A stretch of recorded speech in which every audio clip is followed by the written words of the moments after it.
नमस्कार विद्यार्थी मित्रांनो,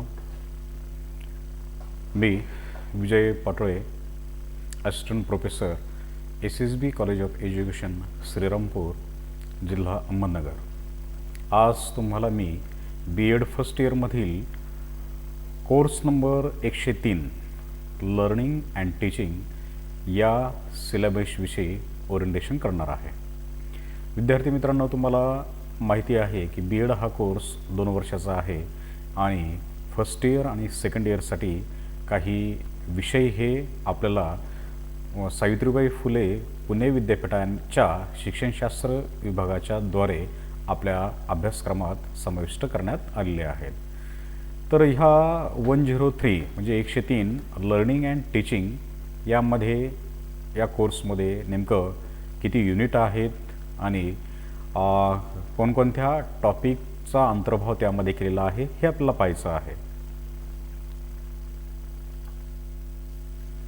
आपल्याला माहीत आहे की B.Ed कोर्स हा 2 वर्षाचा प्रोग्राम झालेला आहे आणि चॉईस बेस क्रेडिट सिस्टीमवर तो आधारित आहे आणि जे काही परीक्षेचं पॅटर्न आहे हा ॲन्युअल पॅटर्न आणि हा सिलेबस 2015 साली इंट्रोड्यूस करण्यात आलेला आहे सावित्रीबाई फुले पुणे युनिव्हर्सिटी पुणे. यामध्ये त्यांनी प्रेम्बलमध्ये असं म्हटलेलं आहे की the bachelor of education programme B.Ed is a professional course that prepares teachers for upper primary classes that is 6 to 8, secondary level classes that is 9 to 10 and higher secondary level classes that is 11 and 12. विद्यार्थी मित्रांनो, हा जो काही व्यावसायिक अभ्यासक्रम म्हणून ह्या B.Ed कोर्सकडे पाहिलं जातं आणि या अभ्यासक्रमामधून अनेक जे शिक्षक आहेत हे शिक्षक तयार केले जातात की जे शिक्षक 6वी पासून 12वी पर्यंत जे काही वर्ग आहेत त्या वर्गांना अध्यापन करू शकतात. फर्स्ट इयरसाठी हा जो काही B.Edचा फ्रेमवर्क आहे यामध्ये NCTच्या रेग्युलेशन्सनुसार फर्स्ट इयरमध्ये आपल्याला याचा कोर्स कोड B.Ed 103 आहे आणि आपल्या पेपरचं जे नाव आहे title of the course learning and teaching म्हणजेच अध्ययन आणि अध्यापन. याला 4 क्रेडिट दिलेले आहेत आणि 64 टीचिंग आवर्स आहेत आणि याचं जे मूल्यांकन जे आहे हे मूल्यांकन एक्सटर्नल 80 मार्कासाठी आणि जे काही इंटरनल आहे तर ते 20 मार्कांसाठीचं आहे. तर कोर्स नंबर 103चे काही ऑब्जेक्टिव्ज आहेत त्या ऑब्जेक्टिव्जवर आपण ह्या ठिकाणी थोडा प्रकाश टाकणार आहोत. नेमकं ह्या कोर्समधून आपल्याला कोणतं उद्दिष्ट प्राप्त करून घ्यायचं आहे. पहिलं उद्दिष्ट आहे understand the concept of learning, म्हणजे विद्यार्थ्यांना अध्ययन म्हणजे नेमकं काय आहे, अध्ययनाची जी संकल्पना आहे ती संकल्पना विद्यार्थ्यांना समजून देणे हा या कोर्सचं पहिलं उद्दिष्ट आहे. दुसरं आहे to comprehend the theories of learning. शैक्षणिक मानसशास्त्रामध्ये अनेक अध्ययनाच्या वेगवेगळ्या उपपत्ती आहेत, त्याला आपण थेरी असं म्हटलेलं आहे. त्या अध्ययनाच्या संबंधित असणाऱ्या सर्व थेरी विद्यार्थ्यांना समजून देण्या. तिसरं उद्दिष्ट आहे to appreciate the idea of learning as construction of knowledge, म्हणजे ज्ञानाची बांधणी करत असताना जे काही आपली अध्ययनाची कल्पना आहे त्या अध्ययनाच्या कल्पनेचं आपण त्या ठिकाणी ॲप्रिशिएशन करणं गरजेचं आहे आणि जे ज्ञानाची बांधणी आहे ती ज्ञानाची बांधणी ह्या कोर्समधून होणं गरजेचं आहे. चौथं त्यांचं ऑब्जेक्टिव्ह आहे to enable the student teacher to realise the connection between learning in school and learning outside school. म्हणजे काय आहे की जे अध्ययनार्थी आहेत म्हणजे तुमच्यासारखे जे विद्यार्थी आहेत ह्या विद्यार्थ्यांना जाणीव करून देणं की शाळेमधील अध्ययन आणि शाळेबाहेरील अध्ययन जे आहे यांच्यामध्ये कसा परस्पर संबंध आहे आणि त्यासाठी कोणकोणत्या गोष्टी कारणीभूत असतात हे आपल्याला या उद्दिष्टांच्याद्वारे आपल्याला माहिती करून घेता येईल. पाचवं उद्दिष्ट आहे to enable the student teacher to recognise the relationship between teaching and learning. मग विद्यार्थ्यांना अध्यापन आणि अध्ययन यांच्यामध्ये काय संबंध आहे हे ओळखता यायला हवं. म्हणजे आपण हा शैक्षणिक मानसशास्त्राचा भाग असल्यामुळे अध्यापन आणि अध्ययन ह्या तेवढ्याच अतिमहत्त्वाच्या परस्पर पूरक अशा त्या गोष्टी आहेत. त्यांचा संबंध नेमकं काय आहे तो संबंध आपल्या विद्यार्थ्यांना ओळखता आला पाहिजे. आणि त्यानंतर to analyse the complex process of teaching. तसं म्हटलं की अध्यापन हे अतिशय कॉम्प्लेक्स अशी प्रक्रिया आहे. म्हणजे कधीकधी ती सोपी वाटते आणि कधीकधी ती अतिशय गुंतागुंतीची वाटते. मग अध्यापनामध्ये त्याचे प्रकार किती आहेत, प्रभावी अध्यापन कसं आहे, प्रभावी शिक्षक नेमकं कसं आहे, हे सर्व तुम्हाला या ऑब्जेक्टिव्हजमधून पाहायला मिळेल. सातवं आहे to acquaint themselves with different approaches of teaching that support learning. मग अध्ययनाचे किंवा अध्यापनाचे वेगवेगळे असे काही ॲप्रोचेस आहेत, वेगवेगळे प्रकार आहेत की जे आपल्या अध्ययनाला मदत करू शकतात. तर विद्यार्थ्यांना त्याविषयी ओळख करून देणं गरजेचं आहे. To value the relevance of reflection in the teaching learning process. मग यामध्ये आपल्याला अध्ययन आणि अध्यापन प्रक्रियेमध्ये नेमकं जे मूल्य आहेत त्या मूल्यांचा महत्त्व किती आहे ते आपल्याला माहीत करून घेणं गरजेचं आहे. नववं आहे to realise the significance of context in which teaching learning process occurs. म्हणजे आपल्याला जो काही आशय दिलेला आहे त्या आशयाचं महत्त्व अध्ययन आणि अध्यापन प्रक्रियेमध्ये किती महत्त्वाचं आहे त्याची जाणीव करून घेणं गरजेचं आहे. आणि 10वं आहे to acknowledge that teaching is a profession. आणि आपल्या सर्वांना हे माहीत करून घ्यायचं आहे, सर्वांनी हे जाणलं पाहिजे की अध्यापन हे काय आहे, एक व्यवसाय आहे. आणि मग अध्यापन जर आपला एक व्यवसाय जर असेल तर आपण सुद्धा त्याच पद्धतीने प्रोफेशनलिझम पाळायला हवं, तेवढी व्यावसायिकता आपल्याकडे असायला हवी. हे एकूण 10 उद्दिष्ट ह्या कोर्सच्या आहेत. त्यानंतर आपण पहिला युनिट पाहणार आहोत. ह्या पहिल्या युनिटमध्ये आपल्याला नेमकं कोणकोणते सब टॉपिक आहेत. तर पहिल्या युनिटचं नाव आहे learning theories and instructional strategies. म्हणजे अध्ययनाचे जे काही उपपत्ती आहेत आणि अध्ययनाचे जे काही वेगवेगळ्या स्ट्रॅटेजीज आहेत त्यामध्ये आपला 1.1 आणि 1.2 आपल्याला पाहायचं आहे. हा युनिट जो आहे हा एक क्रेडिटसाठी आहे. यामध्ये 1.1 मध्ये म्हटलेलं आहे कॉन्सेप्ट ऑफ लर्निंग म्हणजे अध्ययनाची संकल्पना. मग यामध्ये पहिलं ए आहे डेफिनेशन ऑफ लर्निंग म्हणजे अध्ययनाची व्याख्या. Meaning of formal, informal and non formal learning म्हणजे औपचारिक, अनौपचारिक आणि सहज शिक्षणाचा अर्थ नेमकं काय आहे. बी पार्ट आहे प्रोसेस ऑफ लर्निंग म्हणजे अध्ययनाची प्रक्रिया. द लर्निंग कर्व म्हणजे अध्ययन वक्र. म्हणजे विद्यार्थी शिकत असताना सुरुवातीला चांगला उत्साह असतो, नंतर तोच उत्साह शेवटपर्यंत असेल असंही नाही. म्हणून ह्या पेपरमध्ये आपल्याला एक अध्ययन वक्र आहे. अध्ययन वक्र म्हणजे कधीकधी आपल्याकडे पठारावस्था येते, कितीही अभ्यास केला तर आपल्या तो लक्षात राहत नाही किंवा आपण सहज म्हणतो की माझा अभ्यासच होत नाही, एवढं मी वाचतो आहे. मग ह्या ज्या सर्व संकल्पना आहेत ह्या सर्व संकल्पना आपल्याला अध्ययनाची जी संकल्पना आहे त्यामधून शिकायच्या आहेत. सी आहे learning through observation and imitation म्हणजे निरीक्षण आणि अनुकरणातून शिक्षण. पहा विद्यार्थी मित्रांनो, आपण ज्यावेळेस शिकत असतो त्यावेळेस आपण आपल्या आईवडिलांचं किंवा आपल्या शिक्षकांचं चांगल्या प्रकारे निरीक्षण करत असतो आणि त्यांचं अनुकरण करतो. म्हणजे ज्या चांगल्या गोष्टी आहेत त्या चांगल्या गोष्टींचं अनुकरण आपल्याला सगळ्यांनाच करायला आवडतं. आणि अनुकरण का करू नये तर अनुकरण केल्यानंतर जर आपल्या व्यक्तिमत्वामध्ये बदल होत असेल आपल्या काही कौशल्य अवगत करता येत असतील तर अनुकरण करणं अतिशय गरजेचं आहे. त्यानंतर डी आहे फॅक्टर्स अफेक्टिंग लर्निंग, म्हणजे अध्ययनावरती परिणाम करणारे घटक. मग ते कोणते असतात? एक इंडिव्हिज्युअल अँड एन्व्हायरमेंटल, म्हणजे व्यक्तिगत आणि परिस्थिती. मग आहे दुसरं त्यामध्ये मॅच्युरेशन म्हणजे परिपक्वता, मोटिवेशन म्हणजे प्रेरणा, इंटेलिजन्स म्हणजे बुद्धिमत्ता, इंटरेस्ट अभिरुची, अटेन्शन म्हणजे अवधान, फटीग म्हणजे थकवा.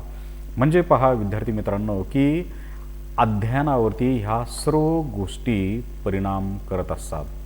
समजा व्यक्तिगत काय आहे, तुमचा एखादा विषय जर तुम्हाला आवडत नसेल तर त्या विषयाचं अध्ययन तुमच्याकडून होईल का? नाही. मग जो विषय तुमचा आवडीचा आहे त्या आवडीच्या विषयाचा अभ्यास तुम्हाला चांगल्या प्रकारे करता येतो. आणि एन्व्हायरमेंट जी काही परिस्थिती आहे, म्हणजे आपली शारीरिक परिस्थिती असेल किंवा भौतिक परिस्थिती असेल, ह्या परिस्थितीचा सुद्धा आपल्या अध्ययनावरती फार मोठा परिणाम झालेला आपल्याला दिसून येतो. मग तो व्यक्ती तेवढा परिपक्व आहे का? एखाद्या विद्यार्थ्याचं चांगलं अध्ययन होण्यासाठी त्याच्याकडे मॅच्युरिटी आहे का? त्याचे विचार परिपक्व आहेत का? त्याचे ॲक्शन्स परिपक्व आहेत का?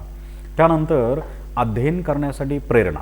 पहा, तुम्हाला जर कोणी शाबासकी जर दिली चांगलं अध्ययन करतो म्हणून, चांगलं शिकतो म्हणून, तर तुम्हाला त्या अंतःप्रेरणा ज्या आहेत त्या अंतःप्रेरणेने तुम्ही प्रेरित होऊन पुढे चांगला परफॉर्मन्स दाखवू शकता. तसेच कोणी बक्षिसाच्या स्वरूपात जर तुम्हाला कोणी काही वस्तू देऊ केल्या किंवा काही बक्षीस वगैरे दिलं किंवा आपल्या पाठीवर शाबासकीचा हात जर ठेवला तर आपल्याला आपल्या मनामध्ये प्रेरणा निर्माण होतात. येस, तिथून पुढे आपल्या मनामध्ये एक फिलिंग येते की मी शिकायला हवा. नंतर बुद्धिमत्ता. मग ह्या बुद्धिमत्तेचा सुद्धा अध्ययनावरती चांगल्या प्रकारचा फरक पडत असतो. मग आपल्याला एखाद्या विषयामध्ये अभिरुची असेल, इंटरेस्ट असेल, तर ज्या गोष्टी आपल्याला आवडतात तर त्या गोष्टी आपण मनापासून करतो आणि ज्या गोष्टी आपल्याला आवडत नाहीत त्या आपल्याला कधीही करू वाटत नाहीत. नंतर अटेन्शन. अटेन्शन म्हणजे काय? लक्ष केंद्रित करणं.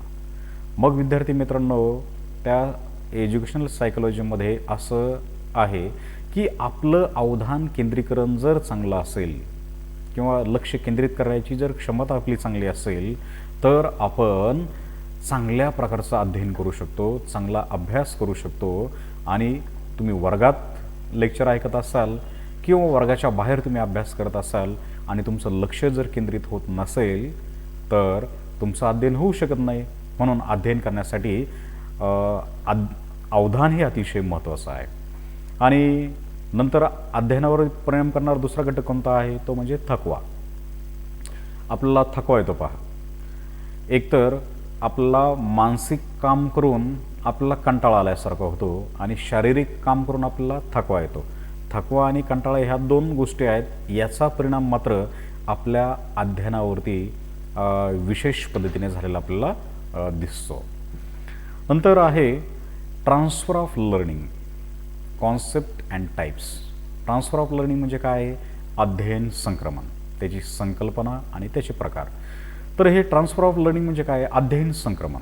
आता विद्यार्थी मित्रांनो, अध्ययन संक्रमण म्हणजे काय आहे की एका कौशल्याचा उपयोग तुम्हाला जर दुसरं कौशल्य शिकण्यासाठी उपयोगात जर येत असेल तर त्याला ट्रान्सफर ऑफ लर्निंग असं म्हटलेलं आहे.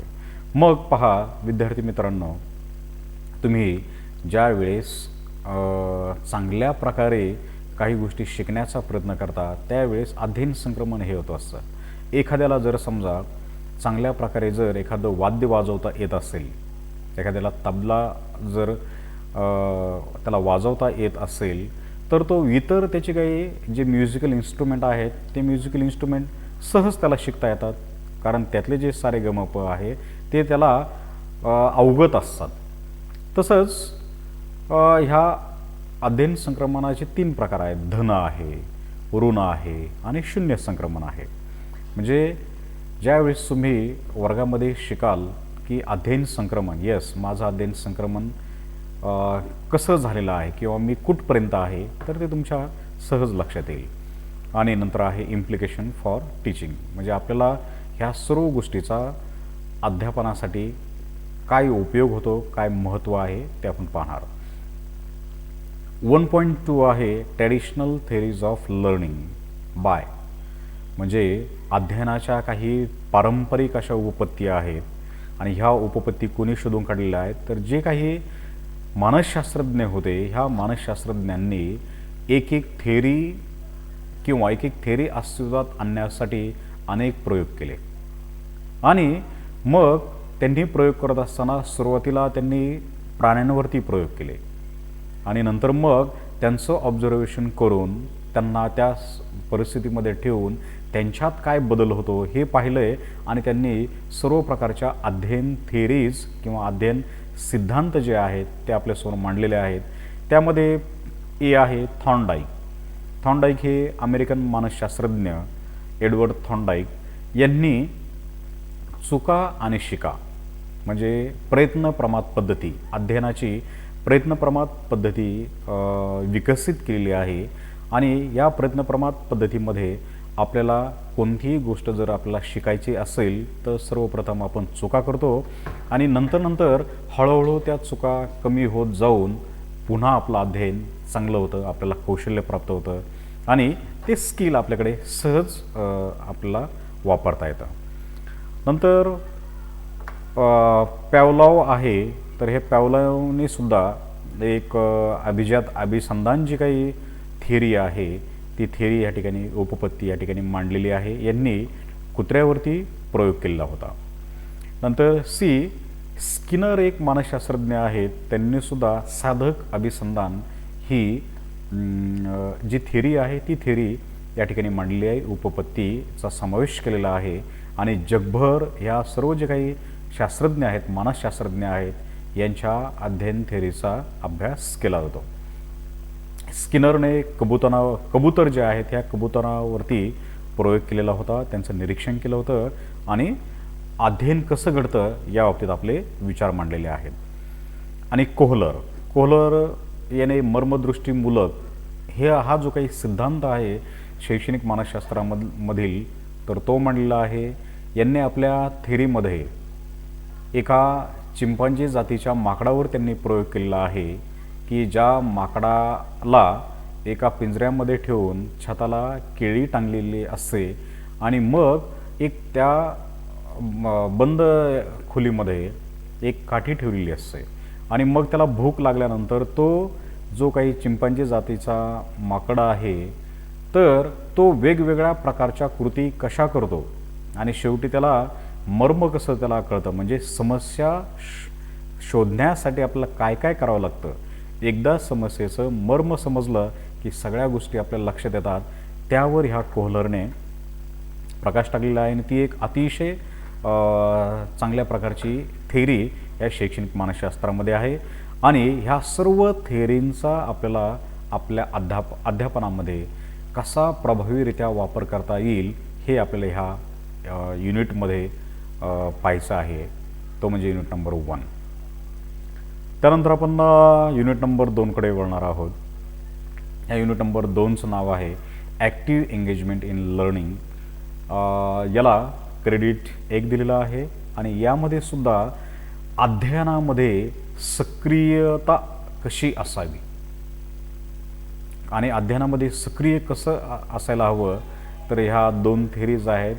पॅव्हिओ ड्युअल कोडिंग थेरी एक आहे. नंतर त्यामध्येच ह्या थेरीचा अध्ययनासाठी काय उपयोग होतो आणि शिक्षकाची भूमिका आणि अध्ययनार्थी म्हणजे विद्यार्थी याची भूमिका काय असायला हवी हे आपल्याला माहीत करून घेणं गरजेचं आहे. तर विद्यार्थी मित्रांनो, आपल्याला शैक्षणिक मानसशास्त्र हा विषय अध्ययन करत असताना किंवा तुम्हाला तुमचे शिक्षक ज्यावेळेस अध्यापन करतील त्यावेळेस आपल्याला शैक्षणिक मानसशास्त्रामधील ज्या काही संकल्पना आहेत, ज्या काही टर्मिनॉलॉजी आहेत त्याचा आपल्याला वापर करावा लागेल. म्हणजे जर आपण जनरल भाषेमध्ये शिकवणे म्हणतो तर आपल्याला शैक्षणिक मानसशास्त्राच्या भाषेमध्ये त्याला अध्यापन करणं असं म्हणतात. ज्यावेळी जनरल भाषेमध्ये आपण मी ही गोष्ट शिकत आहे किंवा ते शिकत आहे, तर शिकत असण्याला शैक्षणिक मानसशास्त्रामध्ये अध्ययन असं म्हटलेलं आहे.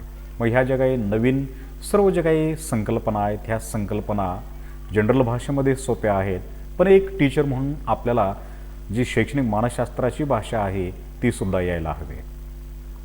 2.2 मध्ये थिअरी ऑफ कन्स्ट्रक्टिव्हिझम आहे, यामध्ये रचनावाद आहे.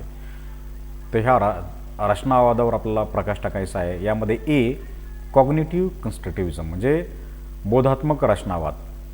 यामध्ये संकल्पना आणि त्याचे वैशिष्ट्य नेमकं काय. पहा, आपल्या बुद्धीशी निगडीत असणाऱ्या सर्व गोष्टी आपण करतो, त्या प्रकारचे एक्सपिरियन्स आपण घेतो, अनुभव घेतो आणि त्या अनुभवाच्या आधारे आपले जे काही ज्ञान आहे त्या ज्ञानाची वृद्धी होत असते किंवा त्याचं कन्स्ट्रक्शन होत असतं.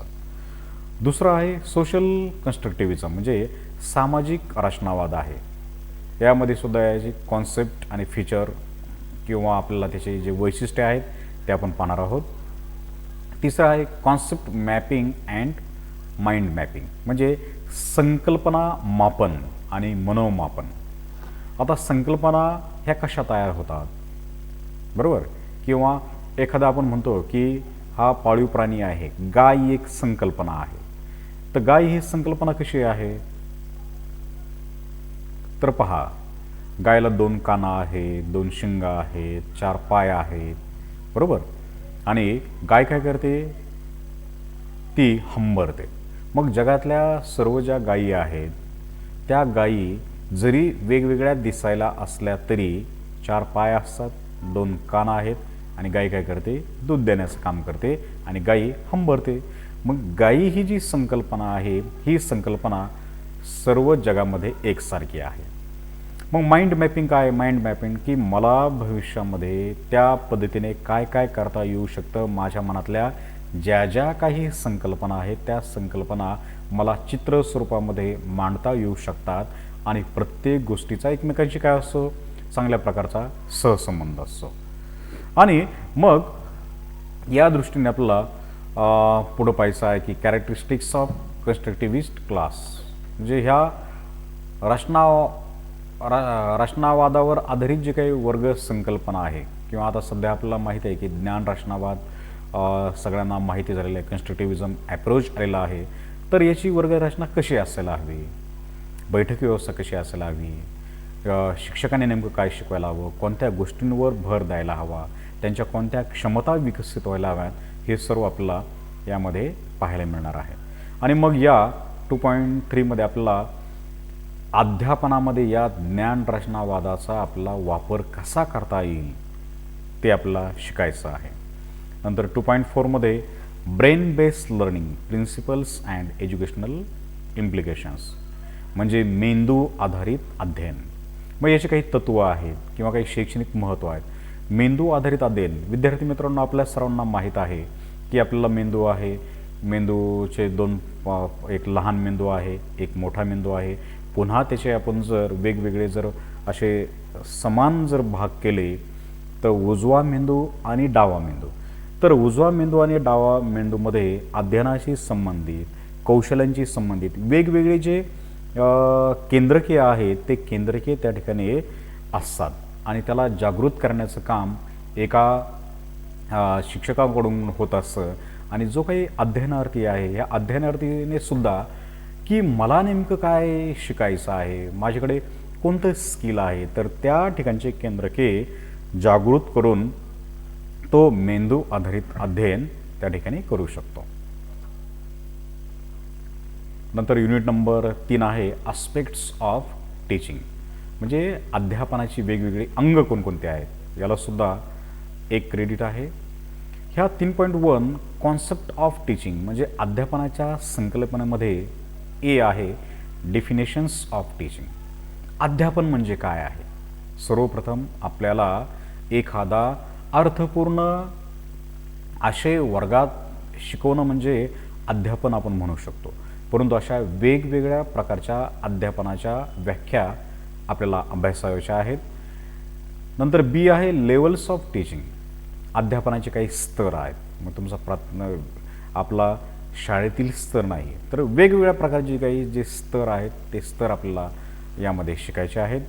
सी मध्ये आहे teaching for diversity in the classroom. आपल्याला वर्गामध्ये वेगवेगळ्या पद्धतीने अध्यापन करण्याची सवय लागायला हवी किंवा वर्गामध्ये वेगवेगळ्या प्रकारच्या अध्यापन पद्धती कोणकोणत्या आहेत, कोणकोणत्या अध्यापन पद्धती आपण वर्गातील वेगवेगळे विद्यार्थ्यांच्या पुढे, कारण आपल्याला माहीत आहे आपल्या वर्गात असणारे जे विद्यार्थी आहेत हे विद्यार्थी असे एकसारखे नसतात, अनेक विद्यार्थी असतात. मग ह्या अनेक विद्यार्थ्यांना एकसारखं शिकून जमेल का? तर नाही. तर त्यांच्यासाठी त्यांच्या गरजेनुसार आपल्याला वेगवेगळ्या शैलींचा वापर करावा लागेल. त्यामध्ये लेक्चर मेथड म्हणजे व्याख्यान पद्धती आहे, सेमिनार्स आहेत, पेअर वर्क आहे, ग्रुप वर्क त्याला आपण गटकार्य म्हणतो, किंवा काही प्रकल्प आहेत, प्रोजेक्ट वर्क आहे, फ्लिप्ड क्लासरूम एक नवीन संकल्पना आहे, आणि टेक्नॉलॉजी बेस्ड टीचिंग आहे म्हणजे तंत्रज्ञानाच्या साह्याने अध्यापन करणं. मग पुढचं आहे डी, पेडागॉजी अँड अँड्रागॉजी. आपल्याला माहिती आहे अध्यापनशास्त्र आणि प्रौढ शिक्षण याच्या संकल्पना काय आहे, त्याचं महत्त्व काय आहे अध्यापनासाठी. तर ह्या सर्व 3.1 मध्ये आपल्या ह्या सर्व गोष्टी आपण शिकणार आहोत. 3.2 मध्ये फंक्शन्स ऑफ टीचिंग. पहा अध्यापनामुळे काय काय होऊ शकतं. अध्यापनामुळे प्रेरणा मिळू शकतात, अध्यापनामुळे अध्ययन चांगलं होऊ शकतं, अध्यापनामुळे संकल्पना आपल्या चांगल्या होऊ शकतात, अध्यापनामुळे आपलं अज्ञान जे आहे अज्ञान दूर होऊ शकतं. तर हे अध्यापनाचे सुद्धा वेगवेगळे जे काही कार्य आहेत ते कार्यसुद्धा आपल्याला सविस्तर पद्धतीने यामध्ये आपल्याला पाहायचे आहेत. 3.3 मध्ये आहे micro teaching and teaching skills or 21st century teaching skill. Micro teaching म्हणजे काय आहे की सूक्ष्म अध्यापन आणि 21व्या शतकासाठी आवश्यक असणारं अध्यापनाचे कौशल्य. ज्यावेळेस विद्यार्थी मित्रांनो तुम्ही प्रवेश घेतलेला असतो त्यावेळेस तुम्हाला डायरेक्ट शिकवता येत नाही. तर हे आपलं जे अध्यापन आहे हे अध्यापन एक शास्त्र आहे. तर ते शास्त्र शुद्ध पद्धतीने जर आपण शिकलो तर आपण खऱ्या अर्थाने चांगलं शिक्षक होऊ शकतो. आणि मग आपल्याला पहा फलकलेखन असेल, प्रस्तावना असेल, चेतक बदल असेल, त्यानंतर प्रश्नकौशल्य आहे, दिग्दर्शन पद्धती आहे, नंतर समारोप कौशल्य आहे. तर हे जे सर्व कौशल्य आहेत हे सर्व कौशल्ये तुम्हाला मायक्रो टीचिंग म्हणजे सूक्ष्म अध्यापनामध्ये शिकवली जातात. तर ह्या सर्व सूक्ष्म अध्यापन कौशल्यांचा तुम्हाला ह्या ठिकाणी परिचय होणार आहे. आणि 21व्या शतकासाठी असणारे जे काही अध्यापन कौशल्य आहेत त्यांचीसुद्धा ओळख तुम्हाला ह्या युनिटमध्ये करून दिली जाणार आहे. 3.4 मध्ये diagnostic testing and remedial teaching म्हणजे नैदानिक चाचण्या आणि उपचारात्मक अध्यापन. मग नैदानिक चाचण्या काय आहेत तर विद्यार्थी मित्रांनो तुम्हाला माहीत आहे की आपल्या वर्गामध्ये अनेक विद्यार्थी असतात. शाळेमध्ये बहुजिन्सी विद्यार्थी असतात. कुणी हुशार असतं, कुणी मध्यम असतं किंवा कुणी अतिशय त्याचा वेग जो आहे हा वेग मंद असतो. मग एखाद्या विद्यार्थ्याला एक शिक्षक एकच विषय शिकवतो, मात्र काहींना तो लवकर समजतो, काहींना तो समजत नाही किंवा काहींना तो कठीण वाटतो. तर मग डायग्नोस्टिक म्हणजे निदान काय आहे तर हे नैदानिक चाचण्या त्या ठिकाणी अस्तित्वात आहेत. आणि उपचारात्मक अध्यापन हे नेमकं काय आहे. समजा एखाद्या शिक्षकाने वर्गात तुम्हाला शिकवलं, पण शिकवल्यानंतर जर समजा तुम्हाला ते समजलं नाही, शैक्षणिक मानसशास्त्राच्या भाषेमध्ये आपण म्हणू शकतो ते मला आकलन झालं नाही, तर एखादा भाग शिकवलेला पुन्हा आकलन होण्यासाठी पुन्हा त्या शिक्षकांच्या द्वारे शिकवला जातो, त्याला उपचारात्मक अध्यापन असं म्हटलेलं आहे. 3.5 need and importance of annual plan and unit plan. आता आपला शिक्षक म्हणून वर्षभर आपलं जे काही काम करायचं आहे त्याचं वार्षिक नियोजन आपल्याकडे असणं गरजेचं आहे, घटक नियोजन असणं गरजेचं आहे. वार्षिक नियोजन म्हणजे काय आहे की शैक्षणिक वर्ष सुरू होऊन संपेपर्यंत जेवढे महिने मिळतात, जेवढ्या तासिका मिळतात, जेवढे वर्ग मिळतात किंवा जो सिलेबस आहे हा सिलेबस मी कसा कसा शिकवू शकतो याचं एक नियोजन आपल्याला या ठिकाणी करता येतं. आणि युनिट प्लॅन म्हणजे काय की एखाद्या ठराविक तुकडीसाठी, ठराविक विषयासाठी मी कोणत्या युनिटवर भर देणार आहे, कोणते शैक्षणिक साधनं वापरणार आहे, कोणते उदाहरणं मी वापरणार आहे, कोणत्या मूल्यमापनाचे साधनं मी वापरणार आहे, कोणती अध्यापन पद्धती वापरणार आहे, हे सर्व ह्या युनिट प्लॅनमधून आपल्याला शिकायला मिळतं. म्हणजे हे युनिट नंबर 3 हा कशावर आधारित आहे, हा अध्यापनाची वेगवेगळी अंग जे आहे त्या अंगावरती तो अवलंबून आहे. नंतर आपला चौथा युनिट आहे प्लॅनिंग फॉर इफेक्टिव्ह टीचिंग, परिणामकारक अध्यापनासाठी असणारे योजना. ओके, मग यामध्ये काय आहे, 4.1 आहे पॅरामीटर्स ऑफ इफेक्टिव्ह टीचिंग. पहा, शिकवणं हे झालं, परंतु प्रभावीरित्या शिकवणं, मग यालाच काय म्हटलं आहे की प्रभावी अध्यापनाचे निकष नेमकं काय काय आहेत, तर हे तुम्हाला शिकायचं आहे. मग प्रभावी अध्यापन हे कसं असतं, शिक्षक हा अतिशय तयारीपूर्ण तुम्हाला अध्यापन करत असतो, वेगवेगळे उदाहरणं देत असतो, विद्यार्थ्यांच्या सर्व समस्या सोडवत असतो, विद्यार्थ्यांना अध्ययन अनुभव चांगल्या प्रकारे देण्याचा प्रयत्न करतो, विद्यार्थ्यांच्या मनात कोणत्याही प्रकारच्या शंका राहणार नाहीत, सर्व शंकेचं निरसन होईल अशा प्रकारे सर्व विद्यार्थ्यांना समजेल उमजेल अशा प्रकारे जे काही अध्यापन केलं जातं त्याला परिणामकारक अध्यापन असं म्हटलेलं आहे. मग त्याचे निकष कोणकोणते आहेत ते आपण पुढे पाहणार आहोत. 4.2 यामध्ये मॅक्सिम्स ऑफ टीचिंग, म्हणजे अध्यापनाची जी काही सूत्रे आहेत पहा. म्हणजे कधीकधी सगळ्याच विद्यार्थ्यांना अवघडातून जर आपण शिकवायला सुरुवात केली, पहिलाच तास आहे आणि पहिल्याच तासिकेला आपण अवघड विषय घेऊन जर शिकवला तो रुसेल का, पटेल का, नाही. म्हणून विद्यार्थ्यांच्या स्तरानुसार, विद्यार्थ्यांच्या बुद्ध्यांकानुसार आणि त्या अभ्यासक्रमाच्या गरजेनुसार आपल्याला काही अध्यापनाची सूत्र लक्षात ठेवावी लागतात. म्हणजे सोप्याकडून अवघडाकडे, बरोबर, अपूर्णांकडून पूर्णांकाकडे. मग जेवढे अध्यापन कौशल्य आहे, हे जे मॅक्सिम्स आहेत, सूत्रे आहेत, हे सूत्रांचा परिचय विद्यार्थ्यांना यामध्ये आपल्याला होणार आहे. नंतर 4.3 आहे प्रिन्सिपल्स ऑफ टीचिंग, अध्यापनाची काही तत्त्वे असतात, ह्या तत्वांच्या आधारे आपल्याला अध्यापन करणं गरजेचं आहे.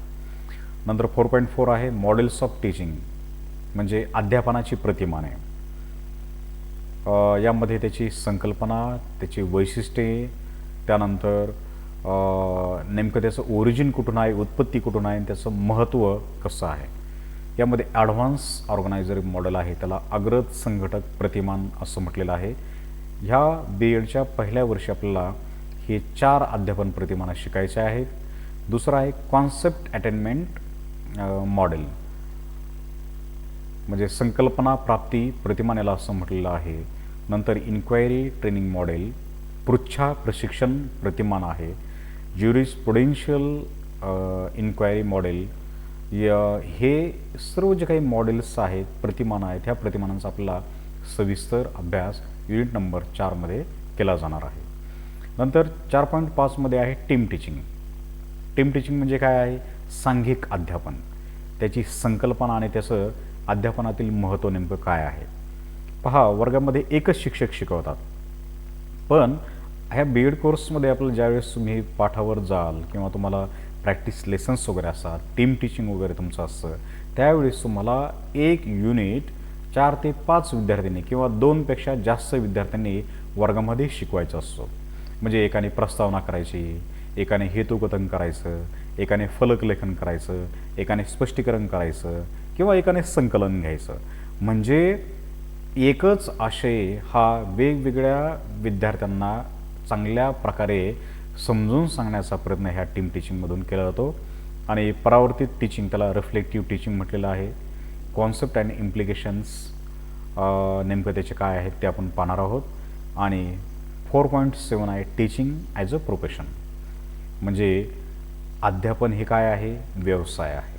पहा, आपला BEd हा कोर्स व्यावसायिक कोर्स आहे आणि ज्या वेळेस आपण ही डिग्री किंवा हा पात्रता पूर्ण करतो त्यावेळेस आपण समाजामध्ये एक व्यावसायिक म्हणून डायरेक्ट एंट्री करतो, जेणेकरून आपल्याला ह्या सर्व शिकलेल्या उपपत्तीज असतील किंवा जे काही प्रॅक्टिकल आहे किंवा थेरी आहे, तर यांचा आपल्याला दैनंदिन जीवनामध्ये वापर करता येतो. मग तुम्ही शिक्षक म्हणून नोकरी कराल, तुम्ही स्वतःचे जे काही खाजगी शिकवणी वर्ग आहेत त्याला प्रायव्हेट ट्युशन्स असं म्हटलेलं आहे, ते तुम्ही चालवू शकता.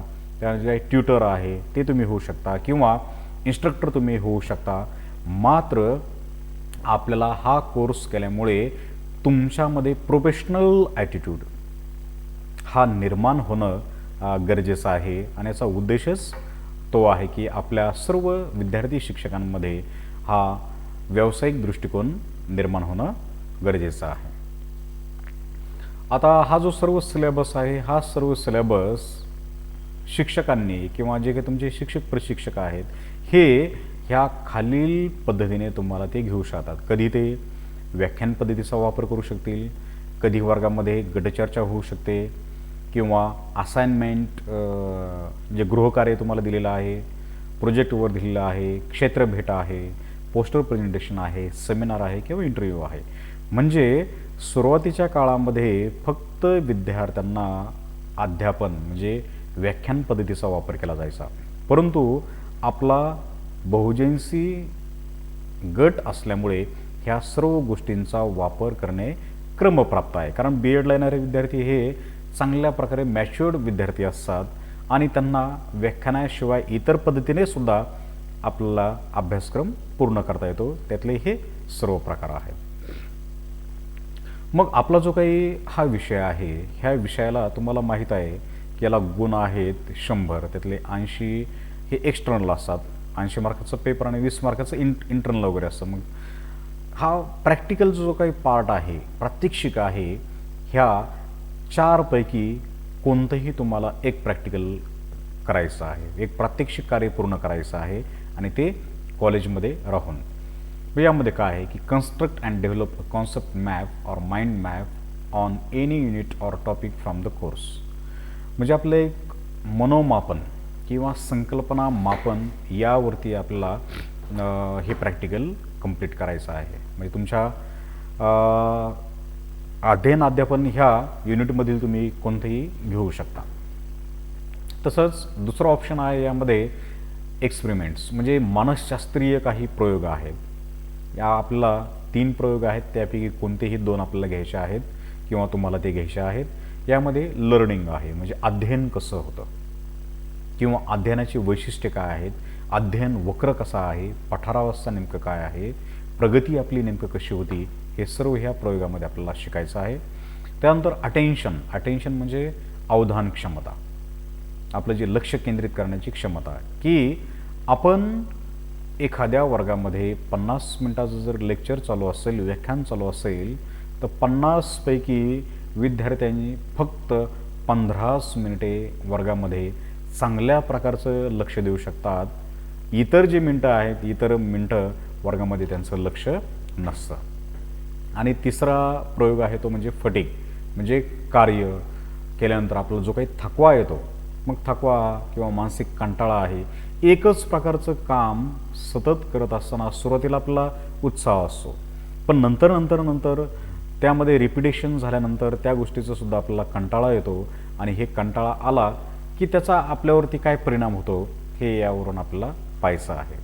नंतर तिसरं प्रॅक्टिकल आहे develop and annual plan and unit plan one school subject. म्हणजे तुमच्या ज्या काही 2 मेथड्स वगैरे असतात अध्यापन पद्धती, जर समजा तुम्ही लँग्वेजचे असाल, तुमची इंग्रजी मेथड असेल पहिली, मग दुसरी मेथड तुमची इतिहास असेल किंवा भूगोल असेल किंवा हिंदी असेल किंवा मराठी विषय वगैरे असेल किंवा सायन्सवाले तुम्ही असाल तर तुम्हाला विज्ञान आणि मॅथमॅटिक्स ह्या 2 अध्यापन पद्धती असतात. त्यावरून तुम्हाला एका विषयाचा वार्षिक जे काही नियोजन आहे आणि घटक नियोजन जे आहे हे तुम्हाला तयार करायचं आहे. आणि चौथं प्रॅक्टिकल आहे plan and implementation of one lesson using models of teaching.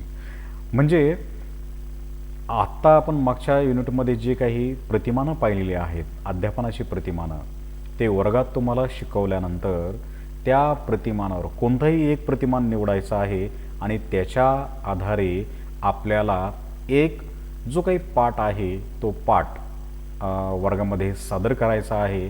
म्हणजे काय आहे, तोपर्यंत तुमचं मायक्रो स्किल झालेलं असणार आहे, इंटिग्रेशन स्किल झालं असणार आहे, तुम्हाला अध्यापनाची जी काही संकल्पना आहे, आयडिया आहे, ती चांगली प्राप्त झालेली असणार आणि त्यानंतर तुम्ही ती गोष्ट आकलन करून तुमचं जे काही अध्यापन आहे ते अध्यापन त्या ठिकाणी करू शकता. मग ह्या चारपैकी आपल्याला कोणताही एकच प्रयोग करायचा आहे. हे डिपेंड आहे कोणत्या महाविद्यालयाने, कोणत्या शिक्षकाने कोणता विषय घेतलेला आहे. तर आज अशा प्रकारे आपण पाहिलेलं आहे की आपल्याला कोर्स नंबर 103 मध्ये 4 युनिट आहेत आणि रेफरन्स जे बुक आहेत पहा, हे सर्व रेफरन्स बुक तुम्हाला दिलेले आहेत. दांडेकर वाना आहे, मखिजा संयोगलता, मंगल SK आहे आणि खाली जे काही हे सर्व मराठी पुस्तकांची यादी तुम्हाला या ठिकाणी दिलेली आहे. हे सर्व पुस्तके तुम्हाला कॉलेजच्या जे काही ग्रंथालय आहे त्या ग्रंथालयामधून सहजासहजी तुम्हाला ते उपलब्ध होतात. काही इंग्रजीमध्ये पुस्तकं आहेत आणि काही मराठीमध्ये आहेत. फडके प्रकाशन, नूतन प्रकाशन, करंदीकर, जगताप, दांडेकर, कुलकर्णी यांनी, ह्या लेखकांनी हे पुस्तके लिहिलेली आहेत. त्याचाही तुम्हाला चांगल्या प्रकारे उपयोग होऊ शकतो आणि हा विषय अतिशय चांगल्या पद्धतीने, इंटरेस्टिंग पद्धतीने जर तुम्ही शिकलात तर निश्चितच एक चांगल्या प्रकारचं जो शिक्षक आहे हा शिक्षक तुमच्यामधून नक्कीच निर्माण होईल. धन्यवाद विद्यार्थी मित्रांनो.